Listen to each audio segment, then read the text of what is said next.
Jean 3, verset 27 à 31.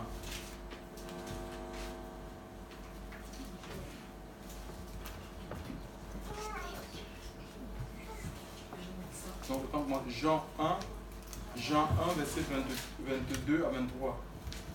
Jean 1, verset 22 à 23.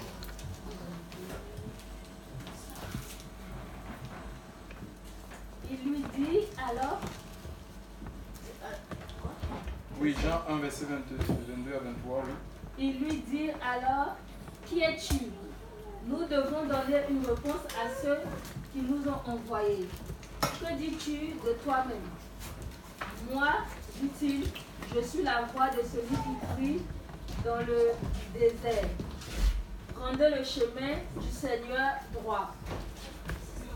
Comme l'a dit le prophète Ésaïe. Oui, voilà, donc ici, il est question de Jean-Baptiste, alléluia, qui sera à un moment donné de son ministère auditionné. Jean, il y a deux Jean dans la Bible. Il y a Jean l'apôtre, et c'est pas Jean l'apôtre, hein. C'est Jean l'apôtre qui écrit, qui relate cette histoire.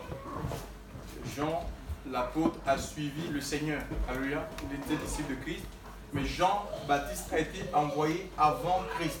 Il était son cousin. Ils avaient 6 mois d'écart. Et ce Jean-là était la réponse à la prière. Alléluia. Il y a des chrétiens qui ne prient plus en fait. Diverses raisons à cela. Certains m'ont dit ils ont prié, ils n'ont pas vu les ossements. Et d'autres te diront de toute façon Dieu sait tout. Donc, j'ai plus besoin de prier puisqu'il sait tout. Non, alléluia. C'est un exercice auquel nous sommes appelés en tant qu'enfants de Dieu à nous adonner. Alléluia. Et la prière,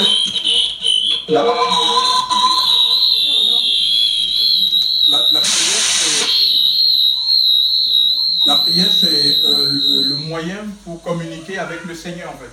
C'est le seul moyen que Dieu nous donne pour pouvoir communiquer avec lui. Prier, c'est parler avec Dieu. Dieu, c'est comme un père. Alléluia. Et il veut être un père pour chacun de nous. Alléluia. Hein? Il y en a certains qui disent, ils prient, ils ne sont pas exaucés, ils ne sont pas exaucés. Oui, ça peut être le fait que nous ne sommes pas, ils ne nous reconnaissent pas comme fils et filles. La Bible dit dans Jean 1,12 que à tous ceux qui l'ont reçu, à ceux qui croient en son nom, il leur a donné le pouvoir de devenir enfant de Dieu. Donc il faut que tu deviennes enfant de Dieu. Alléluia. Enfant de Dieu. Donc maintenant tu peux t'adresser à ton Père. Tu peux lui parler de tes besoins. Alléluia. Parce qu'il est devenu ton Père. Donc je disais qu'il y a d'autres personnes qui ne prient pas. Parce que, bon, ils disent que Dieu sait toutes choses. Mais il sait toutes choses, il nous a quand même dit, demandez, vous recevrez, frappez, l'homme vous la cherchez, vous trouverez. C'est le Seigneur qui parle. Je crois que c'est Matthieu 7, verset 7.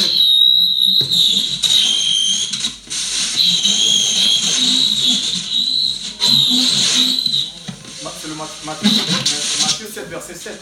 D'accord? Donc, et puis, d'autres qui disent, ils ont prié, ils n'ont pas vu. Donc, ils sont découragés parce que tellement ils ont prié et ils ont demandé des choses à Dieu. Et comme ils ne voient pas la chose, ils s'arrêtent. Il peut y avoir des raisons, en fait. Peut-être que la chose que tu demandes, ce n'est pas dans le plan de Dieu pour ta vie, donc Dieu ne te le donnera pas. C'est un bon père. Il dit, méchant comme vous l'êtes, si vous saviez donner les bonnes choses, ou qui donnera le scorpion à la place de l'œuf à son fils?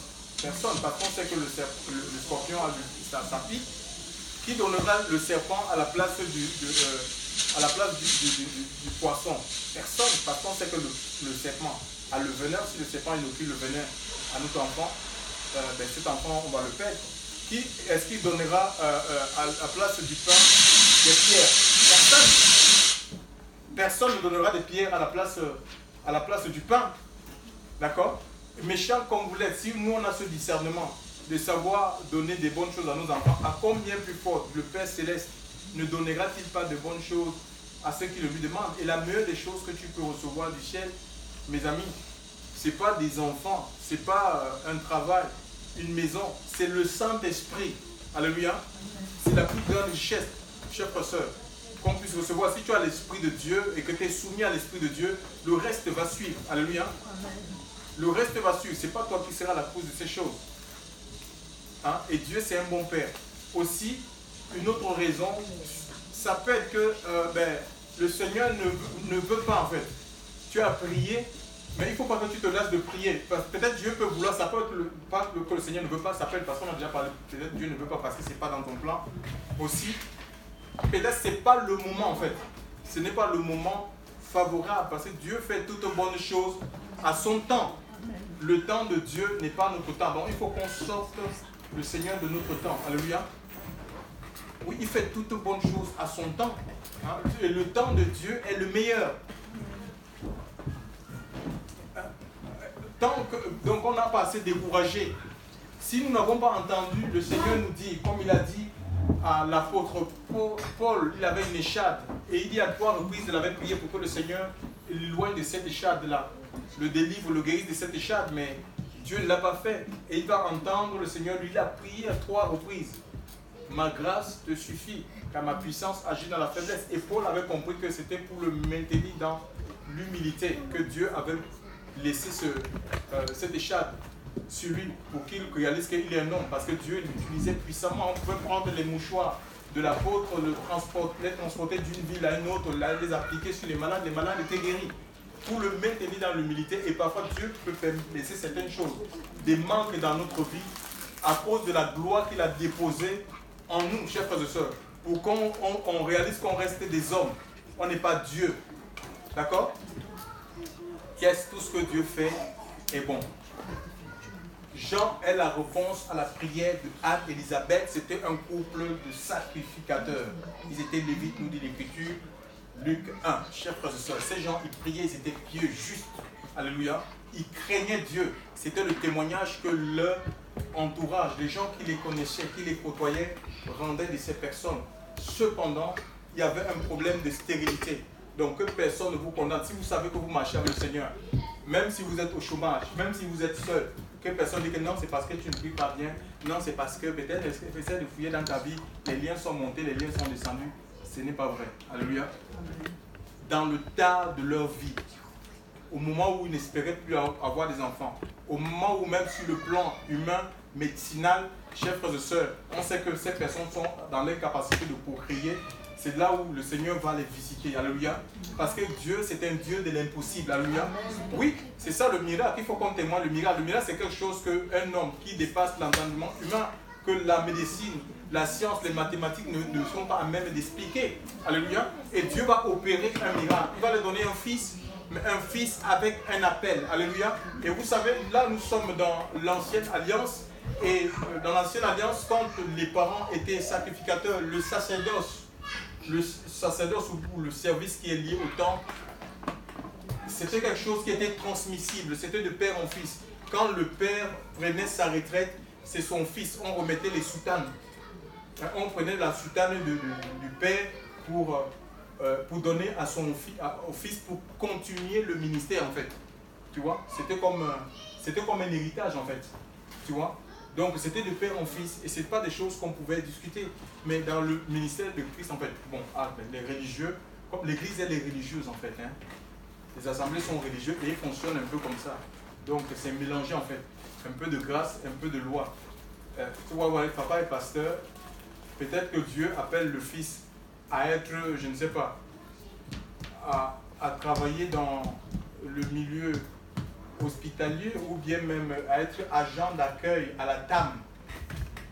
Le père va dire non mais tu ne peux pas aller faire ce genre de travail, ton père est sacrificateur et puis il va l'envoyer faire des formations de théologie pour après quand il sera dans l'incapacité d'exercer, de dire voilà c'est mon fils qui me succède. C'est comme des successions en fait, c'est des royaumes en fait. Les assemblées sont devenues comme des monarchies. Le père, il va, même si celui-ci n'a pas un fils, il va placer sa fille, il va en faire pasteur. Et pourtant, dans la Bible, on ne voit pas des femmes pasteurs. Tu vois, on m'a dit que la femme, elle est apôtre. On a rencontré, on est parti en mission en Afrique, on a rencontré des femmes qui se nommaient apôtres. J'ai dit, mais tu as vu une femme apôtre dans la Bible là? Tu vois, apôtre, on dit qu'elle est apôtre. Tu te rends compte? Mais c'est des bêtises. je crois que Dieu peut utiliser une femme. Mais Dieu ne nous utilise pas parce qu'on va aborder un titre d'apôtre, prophétesse et évangile, tout ce que vous voulez. Alléluia. Il utilise des disciples. Il a utilisé les femmes dans la Bible. Il les utilise puissamment. Alléluia. Parce que l'esprit qui repose sur les hommes, c'est le même esprit qui repose sur les femmes. À la Pentecôte, quand les disciples étaient à la chambre haute, il n'y avait pas que des hommes, il y avait des femmes. L'Écriture nous parle qu'il y avait même la maman de Jésus, Marie. Et tous furent, l'Écriture dit, remplis d'Esprit de Dieu avec langue de feu. Alors, ils sont mis à s'exprimer en 120 langues. Alléluia. Des hommes, y compris, je crois, au ministère de la femme. Alléluia. Mais maintenant, après, il y a l'ordre. Alléluia. Dieu met l'ordre. On n'a pas dit que les femmes doivent être des pasteurs. Une femme peut être utilisée par le Seigneur. Alléluia. Parce qu'elle est disciple. Voici les signes qui accompagneront ceux qui auront cru. Parce qu'elle a cru au Seigneur. Et il y a des signes qui accompagnent, qui attestent de sa foi en Yeshua, en Jésus-Christ. Alléluia. Il y a des signes qui attestent de sa foi dans le Mashiach. Alléluia. Gloire à Dieu. Donc tout le monde a sa part dans l'œuvre de Dieu. Mais on n'a pas besoin de se mettre dans la peau, je ne sais pas, bichofesse, tout ce que vous voulez. On n'a pas besoin de ça. C'est la présence de Dieu. Si tu es disciple du Seigneur, tu vas manifester les œuvres de Dieu. Tu vas manifester la présence du Seigneur. Parce qu'à quoi ça va te servir d'avoir un gros titre et que tu es vide? Dieu n'accompagne pas. Alléluia. Dieu accompagne ceux qu'il mandate. Alléluia. Il les accompagne comme il a accompagné les apôtres. Il y avait des signes, des guérisons, des délivrances, des transformations, des libérations, des conversions. Alléluia. Des changements de vie. Gloire à Dieu. Dieu accompagne. Alléluia. Dieu soutient. Il soutient son œuvre. Alléluia. C'est son œuvre. Ce n'est pas une œuvre humaine. C'est son œuvre et il soutient lui-même. Alléluia. Il soutient son œuvre. C'est lui qui initie l'œuvre. Il soutient. Donc il faut qu'on apprenne à nous reposer. Alléluia. À nous reposer sur le Seigneur. On ne fait pas des choses à la place de Dieu. À la place du Seigneur. Alléluia. C'est le Seigneur qui fait à travers nous. Mais il faut qu'on se plie à sa volonté. Donc, je disais qu'en temps normal, la sacrificature, c'était quelque chose qui était transmissible de père en fils. Et aussi, ce ministère-là, le sacerdoce aronique, lévitique, c'était dans des temples, ce que vous appelez les maisons de Dieu. Donc, il y avait des maisons. Il fallait une maison. Nous avons le temple de Salomon. Bien avant Salomon, il y a eu la construction du tabernacle. Et c'est là où ils exerçaient dans cet endroit. C'était des endroits qui étaient figés. Et il fallait aller dans ces endroits pour aller rencontrer Dieu dans ces endroits. Et Dieu à travers ce qu'on appelle des prêtres. Donc il y avait des représentants, des hommes qui représentaient des hommes devant Dieu, des hommes qui plaidaient la cause des hommes devant Dieu. Il fallait passer par des hommes. Alléluia. Mais le Seigneur, Jésus est venu mettre fin à tout cela. Et Jean, on voit cela dans le message que apportait Jean-Baptiste. Jean-Baptiste n'est pas allé normalement, il devait aller dans le temple pour servir parce que son père était sacrificateur. Et même c'est quand son père était en train d'offrir des parfums à la deuxième partie du temple qu'il a eu la visitation. Il a été visité par un ange qui lui annonça cette nouvelle. Que voilà, sa femme Élisabeth, elle va concevoir un fils et qu'on lui donne le nom de... Il n'a même pas cru. Bon, l'ange a dit, ben voilà, ces choses, tu seras muet en fait. On l'a rendu muet et c'est le jour de la naissance que, quand on demandait le nom, Élisabeth lui donnait le nom de Jean. Elle dit, mais qui s'appelle Jean dans ta famille? Il n'y a personne qui porte le nom de Jean. Et on a demandé à Zacharie, comment veux-tu qu'on l'appelle? De ton nom, non, il a pris des tablettes et il a écrit Jean. Et ça a étonné des personnes. Et c'est à ce moment-là que sa bouche s'est ouverte et il s'est mis à louer. Il a loué Dieu. Alléluia. Il est rentré au désert. L'Esprit l'a amené au désert. L'Esprit de Dieu ne l'a pas amené dans le temple. Pourquoi est-ce que l'Esprit l'a amené dans? Parce que le temple était souillé. D'accord? Le temple était souillé. Les sacrificateurs avaient transformé la maison de Dieu était devenue un lieu de commerce. C'était le commerce en fait. Le commerce avait pris place et voilà, c'est pourquoi, Jean, tu ne peux pas, pour combattre un système, écoutez-moi bien, pour combattre un système, c'est pas à l'intérieur du système que, si tu n'es pas suffisamment fort, tu seras consumé par le système, parce que le système, il est établi, c'est comme ça, c'est quelque chose de rigide, d'accord? Si tu as l'Esprit de Dieu, ce que Dieu fait et que tu es sensible, Dieu va t'extraire du système pour que tu puisses maintenant alerter les gens qui sont à l'intérieur parce qu'ils sont aveuglés. Alors, les gens ils sont aveuglés. Ils pensent que c'est bon. C'est quoi Jésus même dans son ministère, il a eu beaucoup d'opposition. Même les apôtres, quand ils allaient dans les synagogues, ils allaient dans le temple pour annoncer, et bien ça les a valu souvent l'emprisonnement, la bastonnade. Il faut lire les actes des apôtres. Ils étaient battus par des religieux parce qu'ils soutenaient eux. Ça leur profitait, ça leur rapportait le système. Alléluia. Ça les rapportait. Donc, ils ont eu beaucoup de persécutions. Donc, Jean est emmené au désert. Il est emmené au désert. Au désert, il n'y a rien. Et dans ce désert-là, au bord du Jourdain, il n'avait pas construit, il n'a pas érigé parce qu'il avait un message puissant, un message tellement qui était porteur. Alléluia. Un message qui était porteur et les gens se rendaient à lui. Il aurait pu dire, voilà, comme il y a des foules qui viennent, ben je vais aussi construire ma part de méga church. Je veux construire ma part de méga church ici pour retenir ces personnes. La plupart des gens venaient, les habitants venaient de Jérusalem, Judée, Samarie, tous les environs, la Syrie. Ils allaient écouter cet homme parce que c'était une voix prophétique, c'était la bouche autorisée, c'était la voix de Dieu pour les hommes et les femmes de sa génération. Dieu parlait à travers cet homme. Alors, il y a eu un problème. Parce qu'ici, on voit, il y a des gens qui sont envoyés pour auditionner cet homme. C'est, en fait,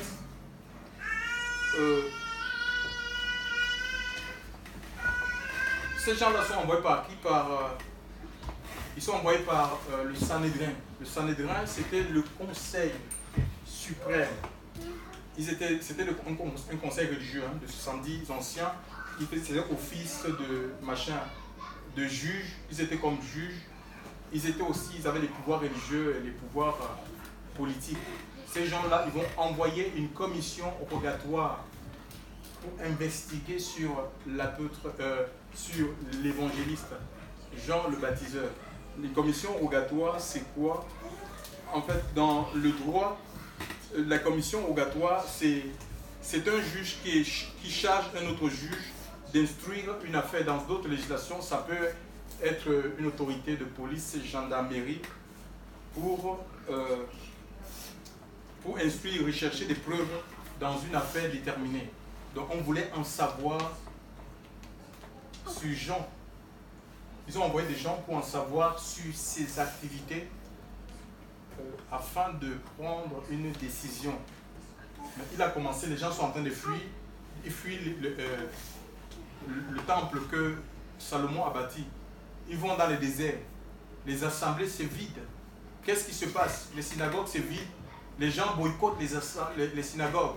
Les gens boycottent le temple pour aller au désert. Les gens ne comprenaient pas, ils ont dit, mais on doit prendre une décision. On veut en savoir qui lui a donné, de qui détient-il son mandat. Ça, c'est important. Ils veulent savoir dans quelle école il est passé pour pouvoir enseigner ces choses. Sûrement, ils ont dû fouiller parce que dans l'époque, il y avait deux grandes écoles qui formaient les rabbins. L'école de Hillel et l'école de Shammai. Donc, sûrement, ils sont allés regarder dans les annales des nouveaux promus. On dit, mais on ne voit pas son nom. Il n'est pas passé par main. Comment se fait-il qu'il puisse demander lui qui il est? Est-ce qu'il est le Christ? Il est un prophète? Il est Élie? Qu'est-ce qu'il va dire? Il dit, moi, je suis une voix. La voix qui crie. C'est la réponse qu'il a donnée à ces personnes qui sont venues l'auditionner. Je suis la voix qui crie dans le désert. Ah, vous criez trop. Vous savez, aujourd'hui, on interdit aux gens même de crier, en fait. Non, frère, même dans les assemblées, il faut faire attention. J'ai vu un mouvement de l'esprit au Cameroun, où je suis passé par ce mouvement. J'ai connu le Seigneur à travers ce mouvement. Tu pouvais rentrer avec des problèmes de sudité, de vue. Je vous assure, tu pouvais venir avec tes lunettes comme ça. Tu rentrais avec et tu les déposais. On ne touchait pas des personnes. Tellement il y avait une onction, il y avait une atmosphère de gloire dans cette œuvre. Les gens, ils étaient guéris, ils étaient restaurés, ils étaient libérés. Mais après, comme les gens, ils dansaient. Et les riches sont allés faire pression sur le visionnaire, sur l'apôtre, en disant que eux, ça les gêne le fait que les gens dansent. Comme ça, vous avez en Afrique, les assemblées en Afrique. Non, ça les gêne, il faut qu'on arrête ça. Mais ils sont rentrés dans un simulacre, la simulation. Donc une louange, tu sens que ce n'est pas une louange qui provient du cœur. Ils ont dit, mais il faut arrêter de faire de bruit parce que les riches dans l'assemblée, ils ont dit que ça les gêne, trop de bruit. Ça les gêne. Le monsieur, puisqu'il ne voulait pas perdre ces riches-là. Donc il a suivi ça en fait.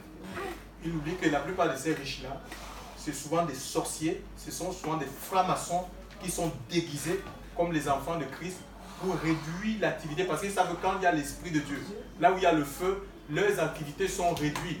Tu vois, ils n'ont pas trop de marge de manœuvre. Alors ils viennent comme s'ils veulent se convertir. Mais comme nous on pense que tout le monde est de Dieu, puisqu'il parle du Seigneur, ce n'est pas vrai. Nous avons des exemples même dans l'ancienne alliance. Josué, les Gabonites qui ont dit qu'ils venaient de loin, ils ont piégé Josué. Pourtant c'était un homme de Dieu appelé par le Seigneur à succéder Moïse. Mais ils n'avaient pas pris le temps d'aller consulter le Seigneur. Ils ont seulement fait alliance et 3 jours après, ils découvrent que c'est des gens, ils ne sortaient pas de l'eau en fait. Tu vois? Donc c'est la même chose. Alléluia. Vous savez, en voulant faire du bien aux gens, vous pouvez... Nous-mêmes, on a eu à aider les sorciers. Moi, j'ai pris une sorcière comme ça que j'ai donné la chambre de mes enfants. Et elle s'est mise à faire la sorcellerie, des incantations dans la maison. Introduit des plantes mystiques. C'était pour nous diminuer chaque personne dans le Seigneur. Heureusement qu'on est en veille et on est allé là-bas, on a dit, hé maman, pardon, c'est pas ici, il faut arrêter ça. Et ça c'est quoi? Ah non, c'est pour mon bien-être. Et ça c'est quoi? Non, c'est pour accélérer Ah bon? Pour accélérer ma guérison. Ah bon?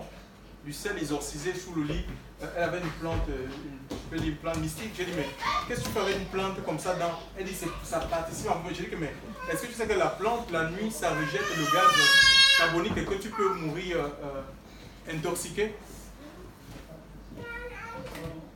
J'ai dit, non, mais il faut mettre ça à la porte.